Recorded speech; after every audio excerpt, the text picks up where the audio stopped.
happy 4th of July. Some nice time off, and celebrating country is something I love to do. First, we'll go the call to order. Mary, roll call. Here. Here. Here. Here. Here. Now, if you all join us as we do the Pledge of Allegiance, and then a moment of contemplation, reflection afterward. Mr. Hayes, would you lead us, please? I pledge allegiance to the flag of the United States of America and to the republic for which it stands, one nation, under God, indivisible, with liberty and justice for all.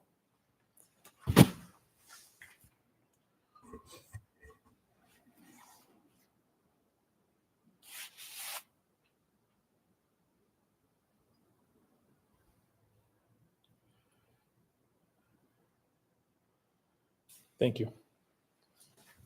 All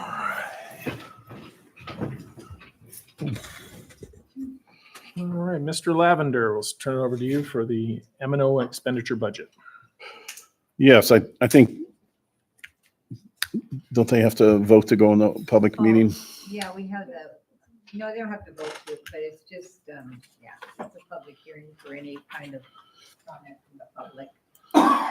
So, We did the proposed budget and we posted that so we could advertise the proposed budget if there was anyone here that had any public hearing that.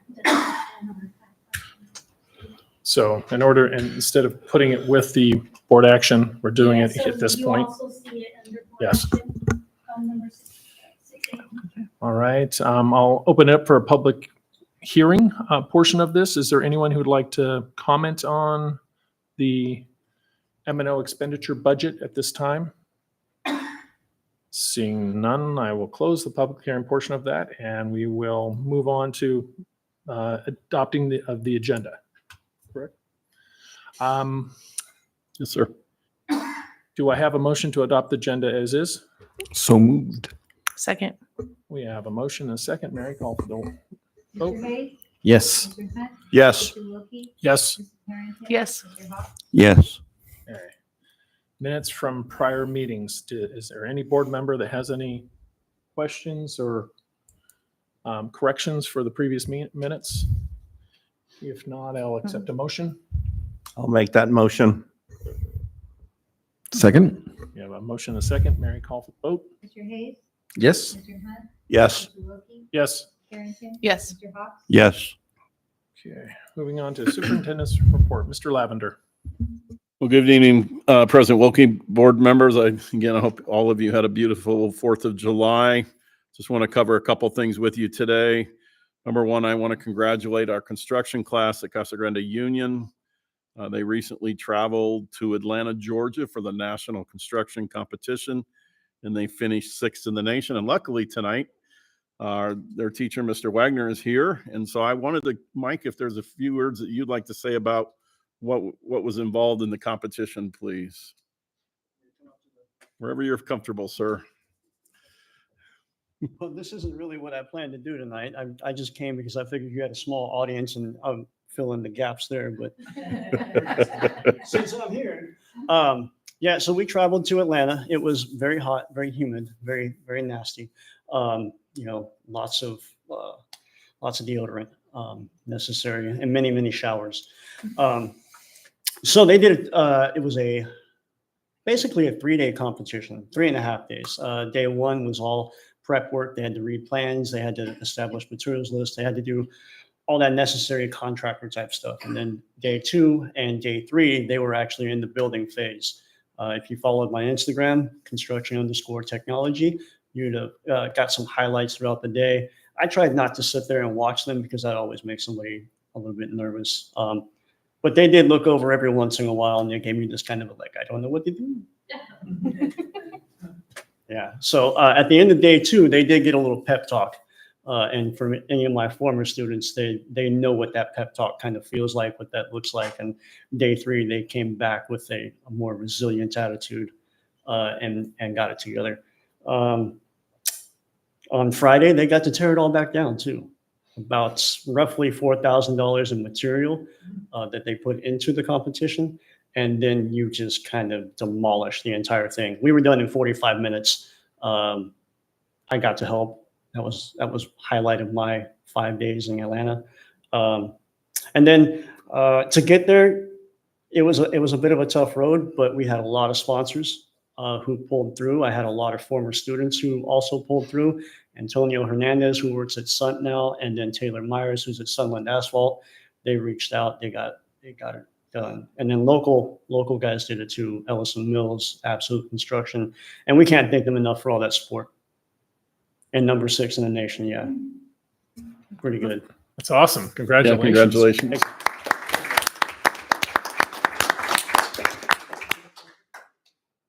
So we look forward to them going back next year and competing again. Some other items I just want to bring your attention. Jody did a really nice job last week writing an article about Congressman Siscomani taking in the Appropriations Committee, advancing to now the final stage, which is the full committee vote, and then on to the House. There are 2 projects that are going to impact the Casa Grande community, and one is big for our district, and that's $1.8 million to construct tiny houses for teachers. A lot of details need to be worked out once we get the $1.8 million. But the fact that it's public now, Jody's writing about it, we're feeling pretty good about it. Because when Congressman first called and told me about it after we made the initial cuts, he said we had to keep everything confidential until we passed the next stage, which we did. Also, the elementary district is looking at a $1 million grant for kind of a cultural center. We've talked about Sparks and for students the ability to develop their sparks here, or develop their sparks in that cultural center. And so that'll be a really nice project that we've talked about before in the community. But we ran out of funding options, but now the congressman is championing this for us. And so again, we'll probably know for sure sometime in September. The congressman's also going to be at our next board meeting, August 12th, to come out and recognize the Juan Siscomani American Dream Awards like he did last year. So we'll be excited to have him come for that. Believe it or not, school is just around the corner. In fact, Roundup starts this Thursday for Casa Grande Union and Vista Grande High School. It'll be the July 11th through the 17th. There's different days that are assigned depending on when your name is in the alphabet, and then there's some days at the end. And then PACE will be doing their roundup on July 15th and 16th. I want to compliment the schools. They're ready to go. For Union, schedules are already been put on Power School where students can already access them at Union.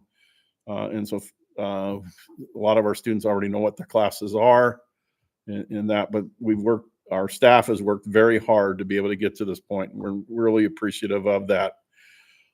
Today, we had Nick Hedman in town from Washington, and we gave him a little dose of Arizona heat, although he said it's 95 in Puyallup where he is, and he's been watching his son, the air conditioner, because it keeps telling his son he can't go past 73. I said, you can never air condition a house in Arizona to 73 degrees unless you have $2,000 a month to invest.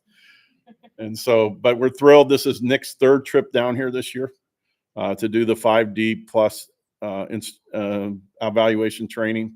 And we're looking forward to implementing that this year. Tomorrow will be the 6th day of the training, and we're certainly appreciative. Nick is the principal of Glacier Middle School in the White River School District, and then his superintendent is going to be down on July 22nd to keynote our back to school celebration and talk about the PLC model that they use. Their district is well known for a book called From the Boardroom to the Classroom and how PLCs operate in that school district. I've also scheduled that day on the 22nd, a brown bag lunch for board members who would like to come in and meet Dr. Scott Harrison and talk with him about how his board supports their work in PLCs as well. And so he's excited to be doing that. And then he'll be working with our admin team and our PLC teams throughout the year, consulting with us. And then he also has given us 8 slots to go up in October to be a part of the PLC training that they do, site visit that they do in their district. We did that last March where a team of us went up, the principals, some of our instructional coaches, Tina Daniels, and see it in action. And so we're thrilled that we're going to get 8 more spots, be able to, through some of our grant money, to go back in October and send a new team up there to see some of the operations there. On Wednesday, we are going to have our admin retreat of all the administrators from 8 to 12 here at the district office. We're going to be talking about sacred cows and some sacred cows that we need to think about maybe slaughtering as we are moving forward in some of our ideas. And so school actually is going to start on July 24th will be the first day of school. We're starting on a Wednesday this year, so we're starting with an early release day on that Wednesday.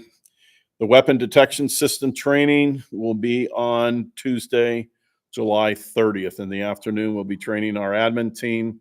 I met our new security director today, and I just forgot his name. Chuck what? Connor.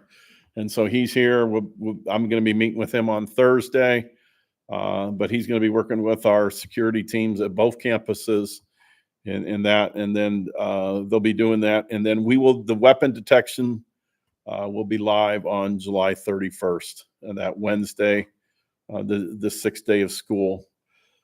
And then the only other thing, this is a busy time of year for hiring, and so we're going to ask if we could please have all of you call in next Monday at noon for a quick board meeting. There's some items that we were not able to have on the agenda tonight because background checks and a couple of those things hadn't come back yet, but we can't wait all the way to August 12th. So we're going to ask if you could call in and we can approve 1 or 2 items very quickly at that time. If we need a quorum at noon on Monday. We could do a Teams meeting, and then if you're not available, do a Teams, we could do a call in addition to that. But I think we'll be voting on some personnel, and then there's one more proposal for our assessment system for a 3-year contract and we'll have all that information. But if we could just have you have a quick meeting next Monday for that. And that's all I have tonight, sir. Any questions from Mr. Lavender? I just one regarding Power School. It was my understanding that it's actually down because of summer school. There's like a glitch. Do you know when that's going to be back up? I think this is an issue in the Harrington household and not the It is school not. district. When I went, when I I attended, don't want to chip in here, but yeah, my son was having a little difficulty, but I attribute it to user error myself. when we went So- to the graduation for summer school, they did admit that it was not working. And they said it was a summer school issue and that because summer school was going on. So, and I've talked to other high schoolers and they're like, they saw it initially and now it's gone. So, Summer school's over though, right? So hopefully. Well, it'll be and after the completion. summer school, we had to do a rollover to the new academic year because summer school Yeah. was part of the 23-24. So now we roll over the 24-25 school year, which has been completed. I know that for Mr. Wilkie, we know your schedule's on there. So if you didn't find it, it is a user My error. sons, I'm not going to high school. You didn't make the But- cut? Thank goodness. Are you aware of any issues, sir?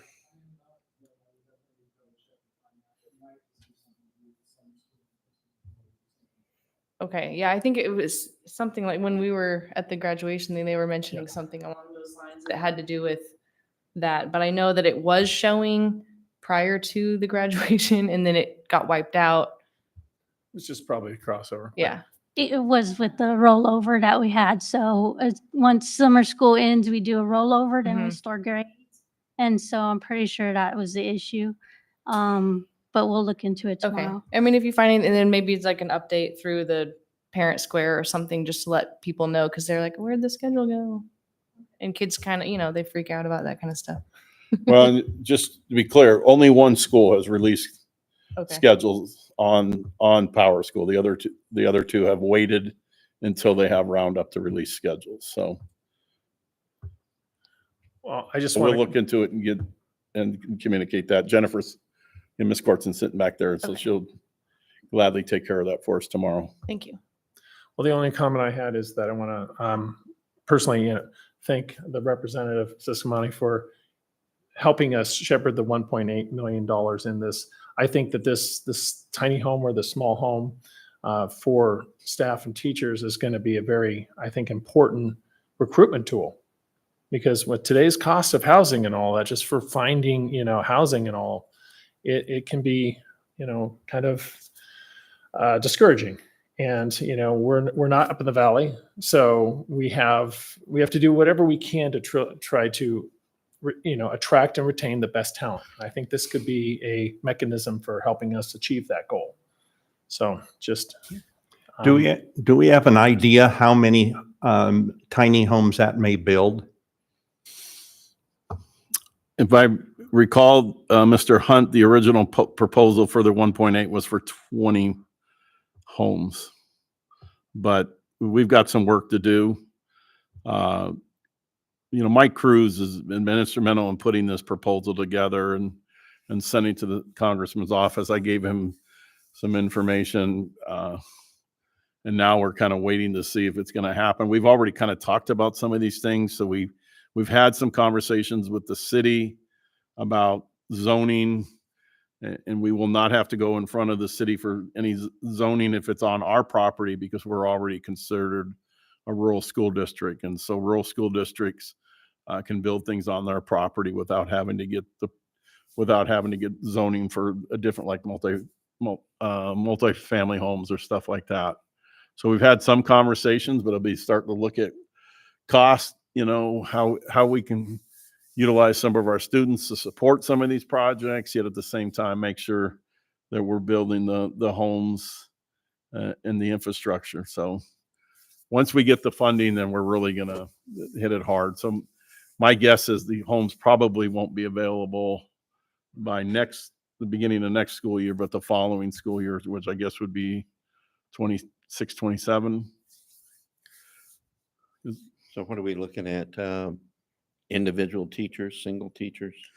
We're really looking at, The time that they'll be put into these? yeah, we're looking at teachers as they're coming into the school district, providing them kind of that transitional housing with some kind of rent to the district and things like that. Yeah, But we're not looking at permanent homes for the more transitional homes, and because each year you're gonna have a new cycle comes in. But one of the challenges, especially for the teachers that we hire from overseas, is they get here, they've spent a lot of money to get all of the go through all the process to get here. So a lot of times they come here with not too much. They don't know the community, and so a lot of them are housing and we're finding them places in different homes and things like that. So this could alleviate some of that, and knowing we have housing available, which will help us as we were recruiting overseas as well, to be able to provide that option that other districts aren't going to be able to provide. Unfortunately, we talk about building these homes on the school property. That kind of, some people might find that unattractive because they like to get out away from where they're working. So that might help limit how long they're willing to stay in these. So just a thought. Yeah. I think that when we get the grant and we can start having these more conversations, I know that there's programs like Habitat for Humanity, partners with school districts, and some other some cities work with them to create programs that are attractive to try to attract new teachers to this. But the product I've seen in demonstrations, they're very nice. I mean, they're not luxury, but they're nicely, landscaping, just the way the structure, the designs of the structure. So it can be done in a very pleasing to the eye if you were driving by, because I think we're talking, where's the location that we're looking at? Those are some of the things we have to iron out. If there's a requirement that it has to be in CD District 6, And CD's District 6 stops at Courtson Road. So it'd be So it would have to be south of, but these are things that we're going to have to iron out with if we in fact get the funding, and working with the Congressman Siscomani's office. Well, I think fingers crossed Yeah. that it goes through, but I think it would be a good tool in our toolbox to try and Mhm. enhance our recruitment efforts. Any other questions from Mr. Waldner? No. Excellent. Call to the public. Would you mind? Request to speak to the governing board pursuant to ARS 38-431.02.h. The board may make an open call to the public during a public meeting, subject to reasonable time, place, and manner restrictions to allow individuals to address the public body on any issue within the jurisdiction of the public body. At the conclusion of an open call to the public, individual board members may respond to criticism made by those who have addressed the board, may ask staff to review a matter, or may ask that a matter be put on a future agenda. However, members of the board shall not discuss or take legal action on matters raised during an open call to the public unless the matters are properly noticed for discussion and legal action. During an open call, the board requests that speakers refrain from voicing complaints against school personnel or any person connected with the district, as it may impact due process rights. Policies KE, KEB, and KED are provided by the board for disposition of legitimate complaints, including those involving individuals. Thank you. I received two requests to speak, and first person that we received it from was Mr. Noel Orek.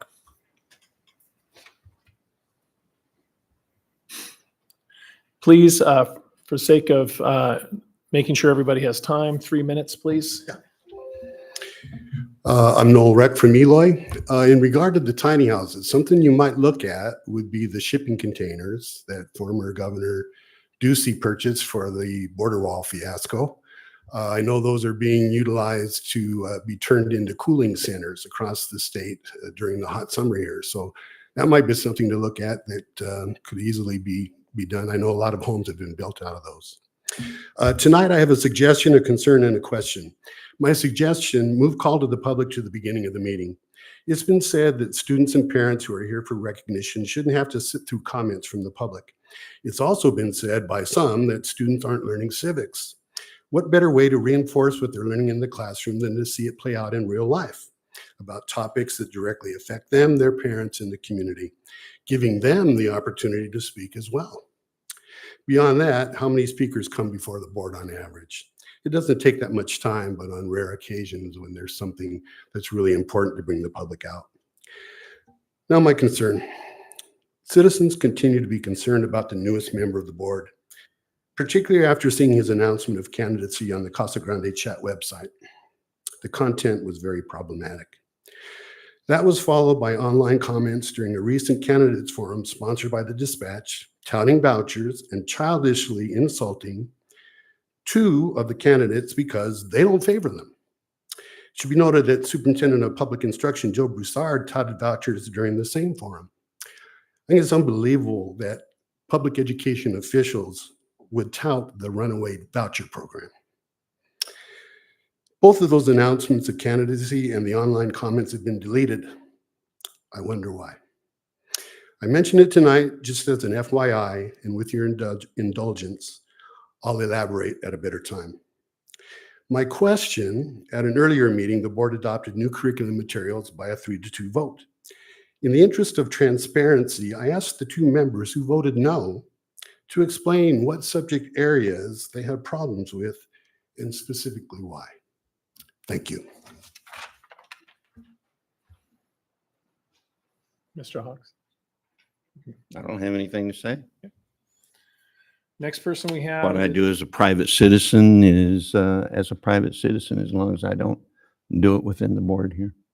Mr. Wilkie, do you want to ask Mr. Hunt if he wants to respond as well? I see no reason to respond. Okay, thank you. Ms. Yvonne Tsai.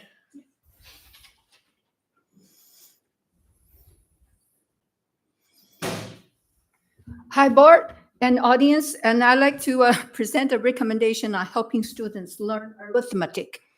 Our district average math proficiency was 14% in 2023 and 23% in 2024. It's a good improvement. Once at a fast food restaurant, the young cashier handed me my receipt and stared at me, and I had to ask her for change. And then she hurried to the cash register and got the change, and I thought she was trying to cheat and take the change for her own pocket. And another time at a different fast food drive-through, the scenario was like my change was $3. So I asked her, and I gave her two $1 bills and asked a $5 bill in exchange. And she took the $2 bills and closed the register. And I re-explained the whole thing in details to her. She couldn't get it, and she had to call her manager to resolve it. So last year, when I found out the reality of our district math proficiency, I realized they didn't cheat. Many youngsters have no arithmetic foundation. They cannot add, subtract, multiply, or divide.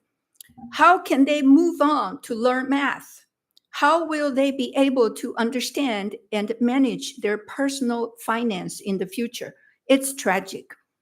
When students were not taught properly at ages 5, 6, 7, 8, we better focus on rebuilding their arithmetic skills and math potential at ages 15 to 18. I recommend How to Tutor, written by the revered educator Samuel L. Blumenfeld. This book actually teaches 3 R's: reading, writing, and arithmetic. And reading is with alphaphonics, and writing with cursive handwriting. Arithmetic covers addition, subtraction, multiplication, division, fractions, decimals, weights, time, and calendar. Everything up to just before geometry and algebra. All these in 67 easy lessons. If school board won't be interested, let parents know and know about How to Tutor. And dads, moms, grandparents, aunts, uncles, tutors can do it yourself. Anybody can read, can teach it. Okay, $15 on Amazon. Highly effective, works for all ages. So let's pray. Almighty God, help your youngsters learn arithmetic along with reading and cursive handwriting. Save your high schoolers. Amen. Thank you, Amen. everybody. Thank you. Seeing no others, we'll move on to matters reserved for the board action. Mr. Lavender, the M&O expenditure budget. Mr. Wilkie, can I make a comment Sure. on our last speaker? I'd just like to thank you for all the research that you do on all this stuff. Whether we use it or not, you're putting forth an effort and showing your care for our schools and our students. And I for one, appreciate it. So, Okay.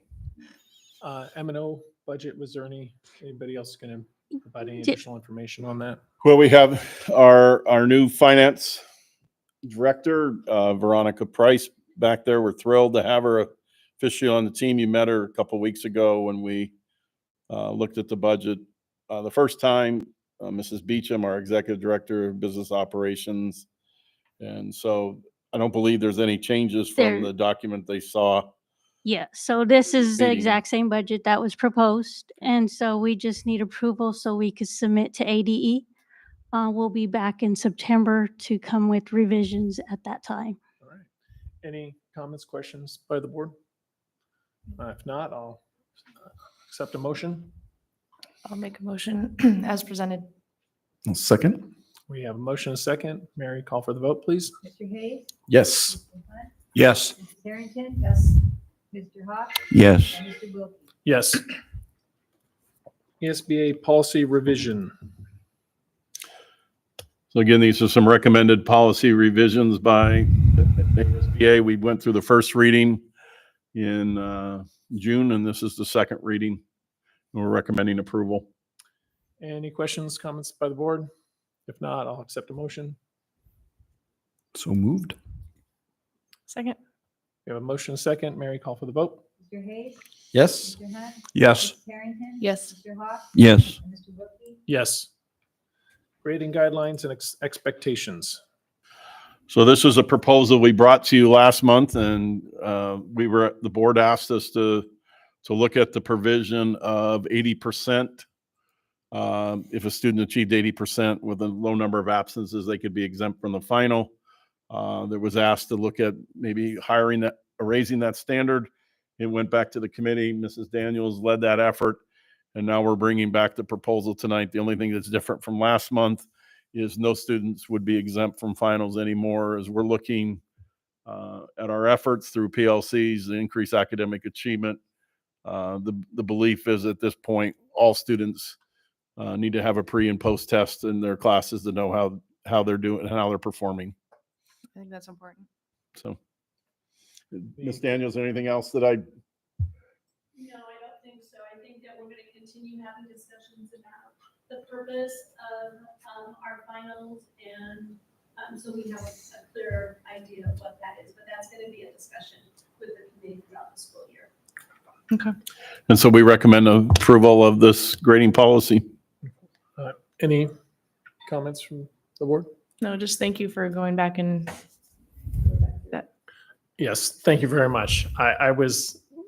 I'm glad we got there. I'm glad, we're on the same page here. I think that it's very, very important for every student to just have that final assessment.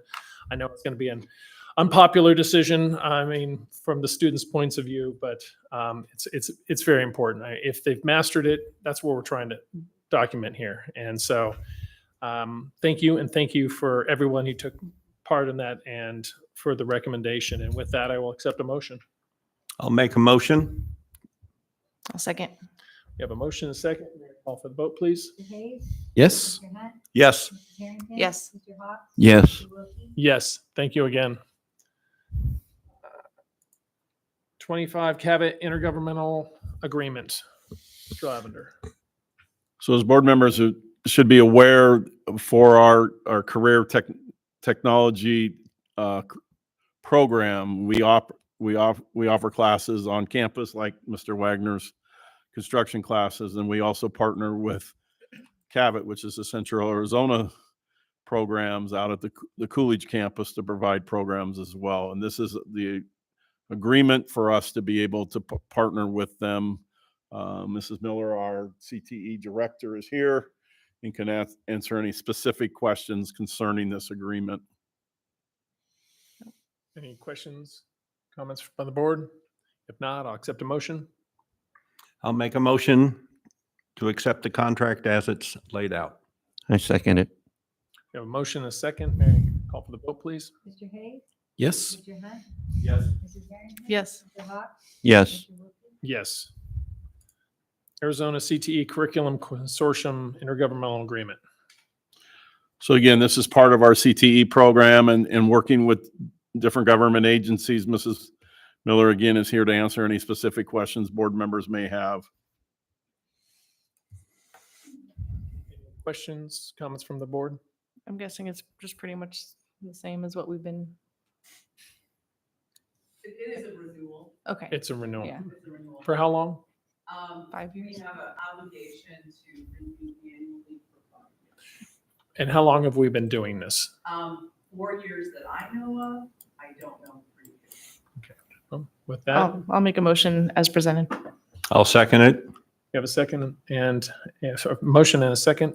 Mary, call for the vote, please. Mr. Hayes? Yes. Mr. Hunt? Yes. Mrs. Harrington? Yes. Mr. Hawk? Yes. Mr. Wilkie? Yes. Data Processing Services Intergovernmental Agreement. So this is our agreement with the county superintendent's office. They are the data processing department.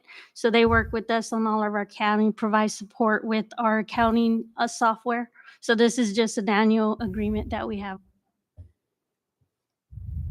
And I had a question about, what if we try to bring that in-house and the cost savings, potential cost savings? And I think the response I got was there was not going to be any possible cost savings because we don't have the personnel. Correct. Okay. Just looking for the savings potentially. All right.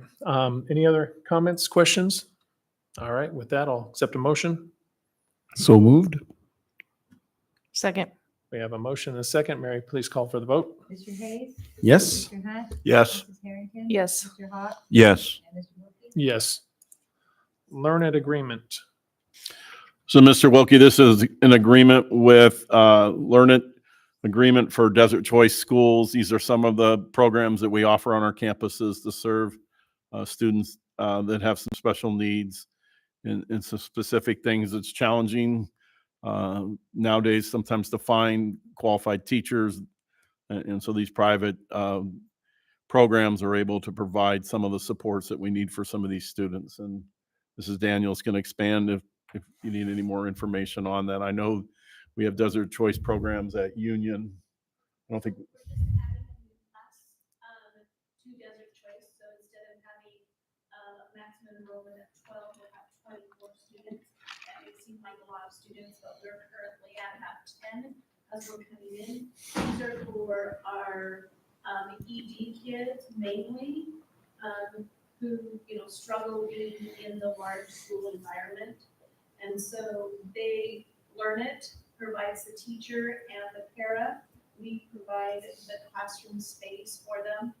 They use our Ingenuity program for the instruction, and they provide support to our students to learn skills to help them be more successful, in a standard or in a regular environment. The difference between this level B school and perhaps like our SWEC or the ACES is that our students are able to earn access to the general classes out on Union's campus so that they can eventually be streamlined into special ed classes or just our gen ed classes with our DSS support. Is the availability meeting the need? Yes, sir, it is. And I think having it on our campus provides our students a little more opportunities than to bus them to Tempe, for example, which is a 45-minute bus ride. So I think that this opportunity allows them the chance. Many of these kids just want to get back onto campus, right? So this gives them the incentive to do that. And you had talked about expanding the capacity. Did I hear that correctly? Yes. And so is it pay per use kind of thing? If a student needs these services, it's not just a X amount of dollars here for the program. It's an agreement that if we have 12 students, we're paying for 12 students for this program, 13, 14 kind of situation? We're in agreement with Learn It to provide the classroom, they provide the teachers. It is for up to a maximum of 12 per class. We break even at 8 students, I believe it is. So when we have 8 in each classroom, so 16 students. And then once, we had additional students that needed to be enrolled in those programs, we're not paying per student. And that's different than if we went to SWEC or to the ACES or the autism, and we are paying for individual tuitions on a daily basis, which is about a minimum of $250 a day, plus transportation. And then any related services that might need to be included for that child. Thank you. All right. No other comments or questions? I'll accept a motion. So moved. Second. We have a motion and a second. Mary, please call for the vote. Mr. Hayes? Yes. Mr. Hunt? Yes. Mrs. Harrington? Yes. Mr. Hawk? Yes. Mr. Wilkie? Yes. Donations, Mr. Lavender. yes, sir. To take our construction team back to Atlanta, to, I think, four students or 6 students, I can't remember. 4 students and 2 chaperones was quite expensive. And so we want to thank the following organizations for their donations. We received $5,000 from the Cougar Football Club. This is a private club in town that was formed a few years ago to support some of our sports in town. They're the ones that provided the state championship rings when our football team won, and they wanted to step up here. $600 from Franklin Stripping, $400 from Traffic Cage Services LLC, $1,000 from Sunland Asphalt, Soterra Materials, and fencing panels and pallet liquid Durano valued at $250 from Tractor Supply Warehouse. Again, this trip and this competition would not have been possible without these generous donations, and we thank these organizations very much. We thank Mr. Wagner and his wife for their sacrifice as well in going on this trip and being a part of it. Oh, I'm sorry. Also, our state championship trap and skeet team received a $500 donation from Robert Coloris. Is that pronounced? Coloris, thank you. And then our Casa Grande Football Club, which is a different organization than the Football Club Incorporated, received $1,500 from Western Bank to support they're up in Sholo right now at the football camp. And then our boys basketball club received $1,500 from Western Bank as well. They've been playing in a lot of summer tournaments. And we thank again the public for all of these generous donations. Awesome. Yeah, thank you very much. Any questions from the board? All right, I'll accept a motion. Move to approve the donations as Motion is second. Mary, please call for the vote. Mr. Hayes? yes. Mr. Hunt? Yes. Mr. Wilkie? Yes. Mrs. Harrington? Yes. And Mr. Hawk? Yes. Moving on. Consent agenda. This series of A through F can be taken in a motion, does not require to be pulled out separately unless a board member would like to have one of them taken off for consideration or discussion. Seeing none, I will accept a motion. I move to approve the consent agenda as presented. I will second. You have a motion and a second. Mary, please call for the vote. Mr. Hayes? Yes. Mr. Hunt? Yes. Mrs. Harrington? Yes. Mr. Hawk? Yes. And Mr. Wilkie? Yes. Wonderful. That brings us to adjournment for the night. So Mr. Wilkie, we'll send out a request and information for the board meeting next Monday at 12 o'clock for call-in, or if you want to come in, either way. And we appreciate all of you being here tonight and also for the commitment to do that meeting next week At noon. at noon. Yes, sir. Any last comments, questions? All right. With that, we will stand adjourned. Thank you very much for coming. If all goes well, I'll be praying for you.